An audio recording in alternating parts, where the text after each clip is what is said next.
Le troisième livre qui paraît cet automne aux Herbes Rouges, c'est un roman de Paul Baillargeon, dont vous avez peut-être lu le récit Une mère suivie de 30 tableaux.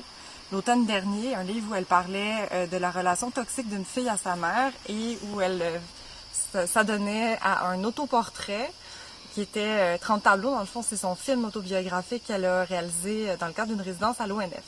Paul Baillargeon est née à Val-d'Or, elle est actrice, elle est cinéaste, elle est écrivaine et elle est également artiste. C'est elle qui signe le dessin en couverture de Une fille sans fusil.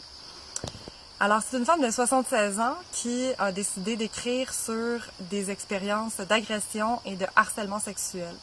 Huguette, le personnage principal, en a vécu 14. Et elle est toujours en vie. Alors qu'elle est devenue vieille, elle décide d'aller s'enfermer dans un conteneur sans fenêtre pour tenter de guérir de toutes ces histoires qui lui sont arrivées.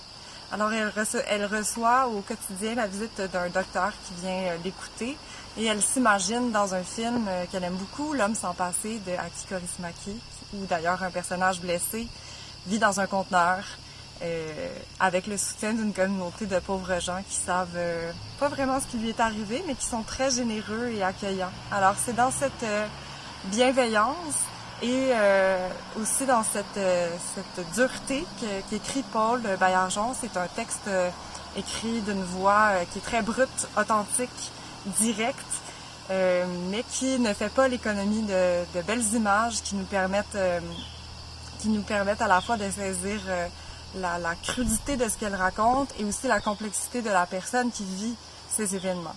Donc un point de vue assez exceptionnel sur ce qu'on peut appeler la culture du viol. On pourrait presque dire que c'est un traité. On pourrait aussi dire que c'est un poème d'amour, mais c'est surtout un roman.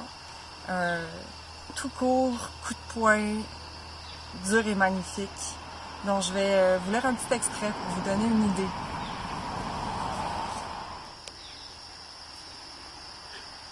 Mais entrons dans le vif du sujet. Oui, dans le vif, justement. C'était un poète. Un fou, comme on les aimait à cette époque. Ah oui, quel beau fou, disait-on à qui voulait l'entendre. Car c'était l'époque où ça ne faisait que commencer. Des fous en liberté, juste pour la beauté d'être fou. Et un poète, en plus. Une rareté. Certes, je connaissais des poètes morts, des Français, par exemple Alfred de Vigny, ce genre-là de vieux poètes français venus d'un autre siècle pendant les cours de littérature au collège.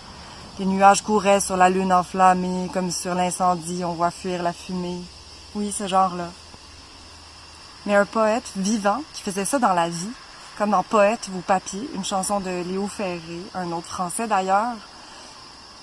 Cette aura de bravoure autour du mot poète, comme si du seul fait d'écrire des poèmes, on était en danger de pourrir à jamais dans le fond d'un cachot, d'être condamné à mort même, quelque chose d'étonnant.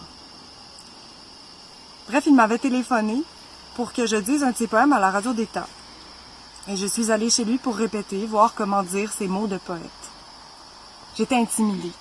Pendant le travail, je marchais, j'arpentais son petit bureau en prononçant les mots à haute voix. Marcher, ça pouvait m'aider. J'essayais aussi de ne pas être triste, cette tristesse qui s'échappait de moi même quand je ne le savais pas et qu'on me reprochait à l'école.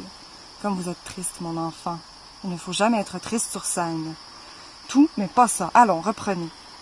Donc, tout en marchant, je me suis approchée de son gros bureau en bois. Et c'est alors qu'il m'y a renversé, qu'il a ouvert son pantalon et qu'il a entrepris ce qu'il voulait faire. Je ne me rappelle pas du tout quand ou comment j'ai enlevé mon sous-vêtement. Ou est-ce lui? Tout s'est passé si vite. Peut-être 2 minutes en tout. Je n'ai pas dit non. Après, il a continué le travail sur le poème, comme si absolument rien ne s'était passé, rien n'était arrivé. Une chose qui n'avait pas eu lieu. Car si ça avait eu lieu, il aurait eu un geste gentil après, un regard, où il aurait dit quelque chose d'agréable, comme entre gens polis. Mais qu'aurait-il pu dire, puisque ce n'était pas arrivé? Rien. Ça ne s'était pas passé. Un moment venu d'ailleurs, d'un autre espace-temps, une parenthèse improbable. À part le fait que c'était très violent, ce n'était pas violent. Nous avons pris le rendez-vous pour l'enregistrement du poème. Je suis repartie. Vous avez été violée, madame. Je n'ai pas dit non. Vous avez été violée. Le viol est arrivé après, quand il a fait semblant que ça ne s'était pas passé.